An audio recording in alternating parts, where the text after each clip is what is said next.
الله نحمده ونستعينه ونستغفره ونعوذ بالله من شرور أنفسنا وسيئات أعمالنا من يهده الله فلا مضل له ومن يضلل فلا هادي له أشهد أن لا إله إلا الله وحده لا شريك له وأشهد أن محمدا عبده ورسوله اللهم صل على محمد وعلى آله وأصحابه أجمعين ومن تبعهم بإحسان إلى يوم الدين يا أيها الذين آمنوا اتقوا الله حق تقاته ولا تموتن إلا وأنتم مسلمون يا أيها الذين آمنوا اتقوا الله وقولوا قولا سديدا يصلح لكم أعمالكم ويغفر لكم ذنوبكم ومن يطع الله ورسوله فقد فاز فوزا عظيما أما بعد فإن أصدق الحديث كتاب الله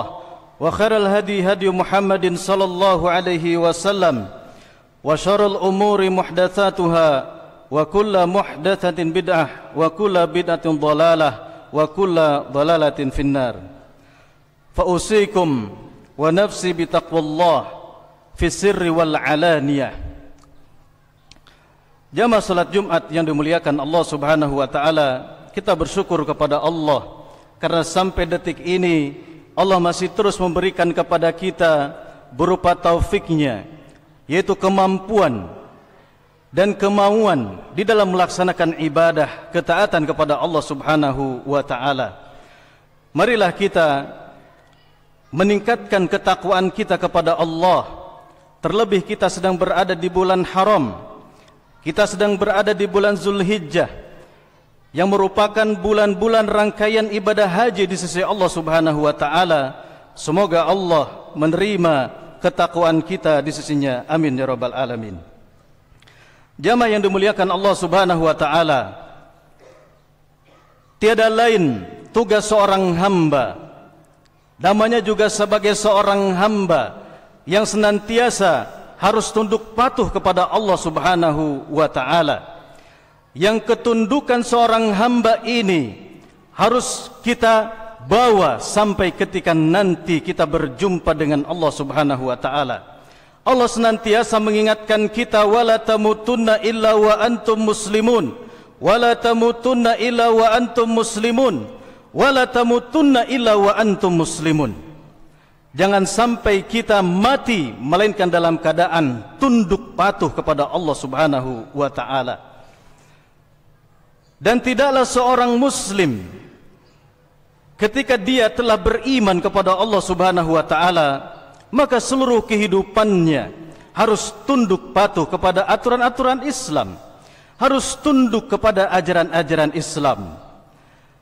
Dan di antara kisah yang senantiasa hadir, yang senantiasa Allah ingatkan kepada kita, bagaimana begitu agungnya contoh seorang hamba ketika sang hamba ini merealisasikan ketundukannya kepada Allah Subhanahu wa taala. Begitu besar ketundukannya, begitu besar kecintaannya kepada Allah Subhanahu wa taala, sehingga sang hamba ini mendapatkan satu gelar yang sangat tinggi di sisi Allah Subhanahu wa taala, yaitu Khalilullah. Dan hanya ada dua orang hamba yang hanya mendapatkan dua gelar ini, yaitu Khalilullah. Beliau adalah Nabi Ibrahim alaihissalam, kemudian Rasulullah Muhammad sallallahu alaihi wasallam. Ketika Nabi Ibrahim dijadikan oleh Allah Subhanahu wa taala sebagai inspirasi yang tidak pernah ada henti-hentinya untuk orang-orang yang beriman, ketika bagaimana contoh yang harus diikuti yaitu berupa ketundukannya kepada Allah Subhanahu wa taala. Betapa tidak Nabi Ibrahim alaihissalam telah dipilih oleh Allah Subhanahu wa taala dan disimpan pada satu derajat, bukan hanya mahabbatullah ataupun habibullah, akan tetapi Khalilullah, derajatnya di atas habibullah. Begitupun Rasulullah Muhammad sallallahu alaihi wasallam, bukan hanya habibullah akan tetapi Khalilullah. Allah Subhanahu wa taala berfirman, wattakhadallahu Ibrahim khalila. Allah Subhanahu wa taala telah menjadikan, telah mengambil Ibrahim sebagai khalil, sebagai hamba yang sangat dicintai, sebagai hamba yang sangat disayangi oleh Allah Subhanahu wa taala. Dan ini adalah prestasinya. Dan mari kita lihat bagaimana pengorbanan, ketundukan Nabiullah Ibrahim alaihissalam.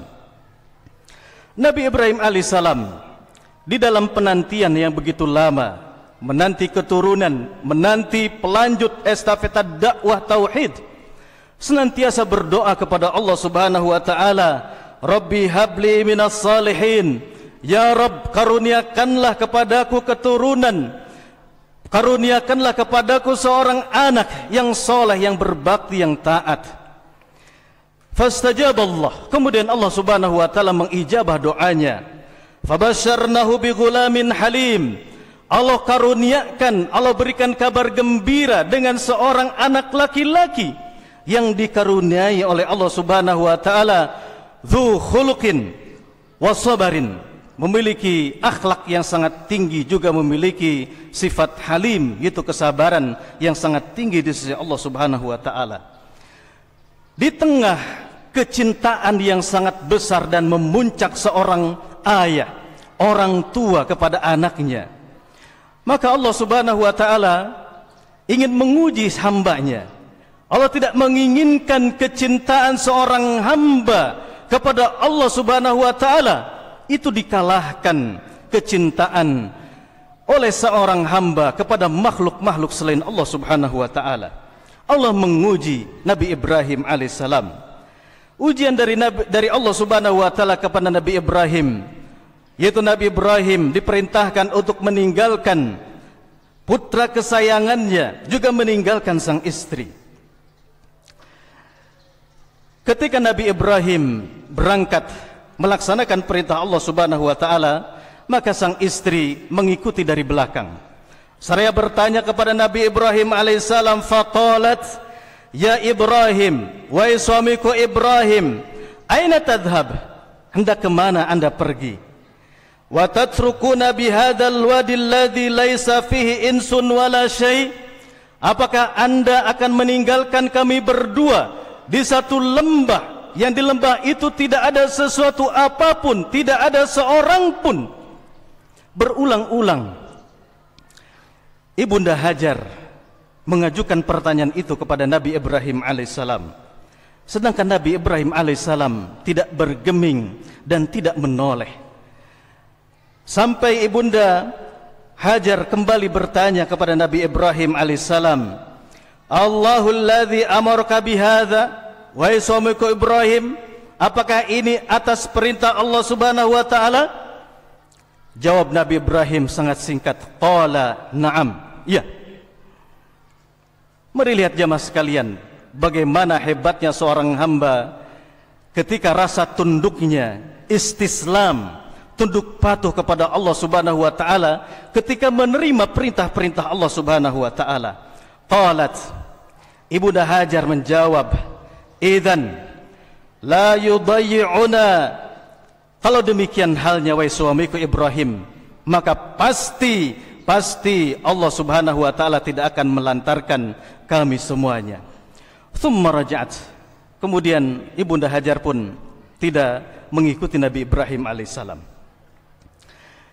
Kemudian selang berapa lama setelah terpisah begitu jauh, begitu lama dengan istri dan anak tercinta, dan ketika kembali diperkumpulkan oleh Allah Subhanahu wa taala, maka ujian yang kedua datang kepada Nabi Ibrahim alaihissalam. Falamma balagha ma'hu sa'ya, ketika dijumpai Nabi Ismail sudah beranjak dewasa, kemudian Nabi Ibrahim diperintahkan kembali oleh Allah Subhanahu wa taala melalui sebuah mimpi. Qala ya bunayya, wahai putraku yang tercinta, ini ara fil manam, inni adbahuka, fanzur madza tara.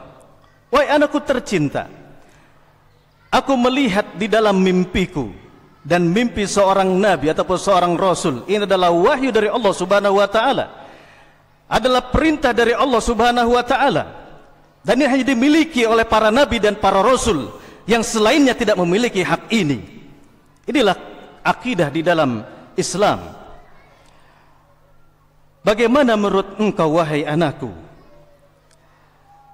Maka apa yang dijawab oleh putra kesayangan yang soleh, yang penuh dengan kesabaran kepada Allah Subhanahu wa taala, jawaban yang bukan menyangkal, jawaban yang bukan protes, akan tetapi jawaban yang menunjukkan ketundukan seorang putra kepada Allah Subhanahu wa taala dan berbakti kepada ayahandanya, tidak menyulitkan ayahandanya. Nabi Ismail alaihissalam menjawab, qala ya abati if'al ma tu'mar, wahai ayahanda, laksanakanlah apa yang diperintahkan oleh Allah Subhanahu wa taala kepada anda. Satajiduni insyaallahu minas sabirin, insyaallah engkau ayahanda akan menjumpai aku sebagai anak yang insyaallah diberikan kesabaran oleh Allah Subhanahu wa taala. Falamma aslama, ketika dua hamba Allah yang sangat dicintai oleh Allah, keduanya taslim, keduanya tunduk atas perintah Allah Subhanahu wa taala. Ridha, mereka keduanya ridha menerima perintah-perintah Allah Subhanahu wa taala. Wa ta'atu, dan mereka melaksanakan ketaatan kepada Allah Subhanahu wa taala. Wa thiqatu, dan mereka yakin, percaya terhadap janji-janji Allah Subhanahu wa taala. Wa tuma'ninah, dan mereka pun merasakan tumakninah di dalam dada-dada mereka, menerima perintah-perintah Allah Subhanahu wa taala. Kemudian watallahu lil jabin, Nabi Ibrahim alaihissalam menidurkan, menelungkupkan Nabi Ismail alaihissalam untuk disembelih. Dan ini adalah ujian dari Allah Subhanahu wa taala. Dan ketika Allah Subhanahu wa taala melihat ketundukan seorang hamba, melihat keridhaan ketika diuji sang hamba ini, wa nadainahu, kami panggil ayya Ibrahim, wahai Ibrahim, qad saddaqatar ru'ya, sesungguhnya engkau telah melaksanakan mimpi, telah membenarkan mimpi, yaitu wahyu yang datang dari Allah Subhanahu wa taala. Inna kadzalika najzil muhsinin, pasti kami akan balas hamba-hambaku yang senantiasa melaksanakan keihsanan, melaksanakan perbuatan baik di sisi Allah Subhanahu wa taala. Inna hadzal lahwal bala'ul mubin, dan sungguh apa yang dialami oleh Nabi Ibrahim alaihissalam ini adalah ujian yang sangat jelas. Ujian keimanan, ujian ketundukan seorang hamba kepada Allah Subhanahu wa taala, sehingga pantas menyandang gelar yang namanya Khalilullah. Wa fadainahu bidzibhin adzim, maka setelahnya lolos dari ujian, Allah berikan kemudahan-kemudahan. Dan disinilah satu dalil, satu bukti Allah Subhanahu wa taala sedikit pun tidak akan pernah zalim kepada hamba-hambanya. Allah menghadirkan ujian hanya untuk menaikkan derajat seorang hamba lebih mulia di sisi Allah Subhanahu wa taala. Maka seketika Allah ganti Nabi Ismail alaihissalam, yaitu dengan satu sembelihan, satu kibas yang sangat besar. Wa tarakna alaihi fil akhirin, dan apa yang dilakukan oleh Nabi Ibrahim dan Nabi Ismail alaihi wassalam, ini merupakan peribadatan yang Allah Subhanahu wa taala berlakukan sampai datangnya nanti hari kiamat. Jamaah yang dimuliakan Allah Subhanahu wa taala, dari apa yang dilakukan oleh keluarga yang sangat agung ini, peninggalan jejak-jejak mereka diabadikan oleh Allah Subhanahu wa taala di dalam manasik-manasik haji, di dalam ibadah-ibadah kurban kita sampai datangnya hari kiamat.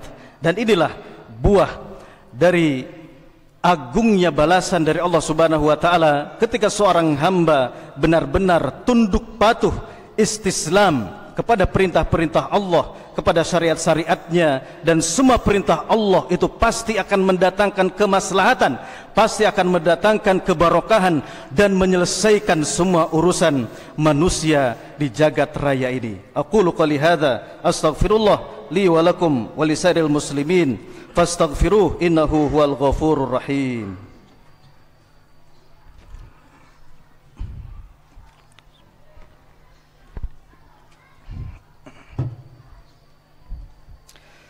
Alhamdulillahi rabbil alamin, wal aqibatu lil muttaqin, wala udwana illa 'alal zalimin. Wa asyhadu an la ilaha illallah wahdahu la syarikalah, wa asyhadu anna Muhammadan abduhu wa rasuluh. Allahumma salli ala sayyidina Muhammadin wa ala alihi wa ashabihi ajmain, amma ba'd. Jemaah salat Jumat yang dimuliakan Allah Subhanahu wa taala, inilah gambaran begitu hebatnya seorang hamba melaksanakan tugasnya, yaitu istislam, tunduk patuh kepada Allah Subhanahu wa taala, melaksanakan syariat-syariatnya. Karena memang tidak ada tugas bagi seorang hamba ketika dia seorang muslim, sebagaimana definisi dari Islam itu sendiri, bahwa Islam adalah istislamu lillahi bitauhid. Kita tunduk patuh kepada Allah Subhanahu wa taala dengan seraya mentauhidkan Allah Subhanahu wa taala, menegakkan nilai-nilai tauhid di muka bumi ini, wal inqiyadu lahu bitta'ah, dan seorang hamba merealisasikan keislamannya, ketauhidannya, yaitu senantiasa mentaati Allah Subhanahu wa taala, wal bara'atu minasyirki wa ahlihi, dan berlepas diri dari sesuatu yang berseberangan dengan nilai-nilai tauhid, yang berseberangan dengan nilai-nilai iman, yang berseberangan dengan nilai-nilai ketaatan kepada Allah Subhanahu wa taala. Semoga di bulan Zulqa'dah ini, sebelum kita menyongsong datangnya bulan Zulhijjah, Allah Subhanahu wa taala mengaruniakan kepada kita ketakwaan yang sebenar-benarnya ketakwaan kepada Allah Subhanahu wa taala, ketundukan ataupun istislam, ketundukan istislam yang sebenar-benarnya kepada Allah Subhanahu wa taala. Dan semoga Allah lapangkan rizki-rizki kita menghadapi bulan Zulhijjah, dilapangkan rizki-rizki kita untuk bisa melaksanakan salah satu syariat di bulan Zulhijjah, yaitu berkurban, dan dengan kurban yang terbaik di sisi Allah Subhanahu wa taala, yaitu kurban yang dicirikan oleh Rasulullah sallallahu alaihi wasallam, yaitu hewan yang tergemuk, hewan yang termahal, hewan yang terbaik yang kita korbankan di sisi Allah Subhanahu wa taala. Ketika siapapun yang diberikan kelapangan, ketika siapapun yang diberikan kemampuan oleh Allah Subhanahu wa taala. Amin ya rabbal alamin. Innallaha wa malaikatahu yusholluna 'alan nabi ya ayyuhalladzina amanu shallu 'alaihi wa sallimu taslima. Allahumma ighfirlil muslimina wal muslimat, mu'minina wal mu'minat, al ahya'i minhum wal amwat, innaka samiun qaribun mujibud da'wat wa qadiyal hajat. Allahumma ighfir